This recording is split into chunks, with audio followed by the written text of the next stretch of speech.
தேவர்களே, எல்லாரும் எப்படி இருக்கிறீங்க? சாமி என்ன எல்லாரும் வந்துருக்கிறீங்க? இல்லை ஒரு என்ன நாங்கள் எல்லாருமா சேர்ந்து ஒரு விவசாயம் பண்ணிடலாம். அதுல முதலில் விளைந்ததை தங்களுக்கு கொடுத்து வந்திருக்கிறோம். எவ்வளவு விளையம் பாரு. தெரிஞ்சுக்கணும், நம்ம கத்துக்கணும். பண்ணது இவங்க நல்லதுக்கு, பாறைகடல கடைஞ்சது விவசாயமா, விளைஞ்சது உங்களுக்கு தான். நமக்கு அந்த வழக்கம்லாம் உண்டு இல்லை.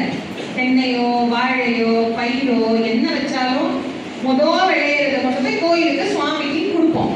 அது மாதிரி இவங்க விஷத்தை கொண்டு வந்து வச்சுக்கிட்டு சாமி அதை எடுத்து போட்டார். ஆனா சுவாமிக்கு எவ்வளோ பெரிய கருணை பாரு. சிவபெருமான கருணையின் வடிவம் தான். அம்மையே அப்பா ஒப்பு இலா மணியே அன்பினில் விளைந்த ஆரமுதே. அன்புலதான் அவர் இருக்கிறாரே. சிவம் எதுல இருக்குன்னா அன்பு. அதனால்தான் திருமந்திரத்துல அன்புதான் சிவம் அப்படிங்கிறத தெளிவாவே நமக்கு பதிவு செய்கின்றார். நமக்கு தான் சிவம்னா ஏதோ கோயிலுக்குள்ள இருக்கு, ஏதோ ஒரு சிலையில இருக்கு, ஏதோ ஒரு பிம்பத்துல இருக்குன்னு நினைக்கிறோம். எந்த உயிர் மேலேயே அன்பே காட்டாம கோவிலுக்குள்ளேயே நீங்க உட்கார்ந்து இருந்தீங்கன்னா கூட அது ஒரு